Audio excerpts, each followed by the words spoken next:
Hello and welcome to the garage. Today we're talking about workshop safety. So we're in the garage, we're going to do a little tour and we're going to talk about all the ways that you can keep yourself safe and what a proper shop should look like. So we have a lot of non-examples in here, a bit of a cluttered, dirty workplace that we're going to tour today. So our first point is how to behave in the workshop. How do we behave in the workshop? With a calm, careful attitude. We don't want to do a lot of shouting in the shop. We don't want to distract others, especially if they're working at a power tool. The next point is what kind of accidents can be caused by a cluttered workplace. If a workplace is cluttered, we can have tripping hazards, slipping hazards, bumping into things, and knocking things off of cluttered work shelves. Having a lot of clutter on a workbench, especially near the edge of a workbench, is a hazard because these things can be easily knocked off the edge of the workbench. So best case is you put away tools when you're finished with them, or you simply move your tools to the middle of the workbench. So how do we dress while working in the workshop? Well, we want to make sure that our hair is tied back if we have long hair. It's really getting to be time for a haircut. That our baggy clothes, any long clothing is tucked in, our shirts are tucked in so there's nothing hanging out that can get caught by machinery. And we want to make sure that we have closed-toed shoes. Myself, I wear steel toes in the shop as I'm required to, but the bare minimum that a student is required to have in the shop are closed-toed shoes. So that means no sandals in the workshop, and a good idea to have flats, no high heels either. When is eye protection required in the shop? At all times. We want to keep safety glasses on in case anybody working around us is throwing material, throwing sawdust, anything like that, flying debris. We want to make sure that we're wearing safety glasses at all times. Little story for you, safety glasses and face shield. I had a professor one time that was working with a grinder blew up and the grinding disc went through his face shield, embedded itself into his polycarbonate lenses. So had he not been wearing safety glasses underneath the face shield, he might have lost vision. And so what are 3 conditions necessary to a good working environment?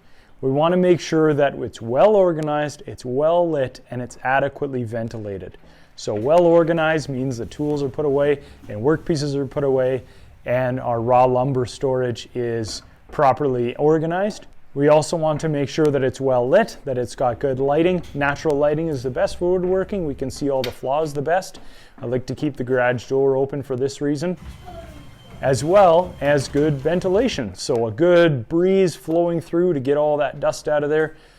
Dust collection system is great, and an air cleaner for shops where there's going to be a lot of sanding. Anytime I'm going to do a lot of sanding or any kind of finishing, best to do that outside when possible to make sure that bad air is taken care of. If we do have an accident in the shop, it's always a good idea to report that accident to make sure that you get help and that the danger gets removed. If we have an accident and don't tell anybody, we might be more seriously hurt than we realize, and the next person who works in that area or with that tool might get hurt as well, and that makes us responsible for that. In other words, don't tell my boss. Most accidents happen to people who are rushed, tired, or under the influence of drugs or alcohol. Any combination of these 3 factors, especially for young people like yourselves, puts you at huge risk. What are 3 things you can do to keep yourself and your classmates safe? Well, always wear the proper PPE, the personal protective equipment. That means safety glasses, that means hearing protection to keep yourself safe. Make sure your classmates are also wearing that personal protective equipment to keep them safe. Make sure that you stay out of the work area of people. So lots of the areas on the floors in our shop are marked so that when people are working on a power tool, they're the only people in that little area. Making sure that I know how to use the equipment that I am using is also really important. As a young person, you have the right to refuse unsafe work. So not just in the shop, but also outside of the shop in the workplace, these skills are all transferable. You want to make sure that you're properly trained for the task that you are to do. No boss can fire you if you refuse to do unsafe work that you're not properly trained for. You also have the right to demand the proper personal protective equipment required for that job. So that was our basic introduction to workshop safety. Make sure you fill in your study guide, and when you feel ready, tackle that quiz on D2L.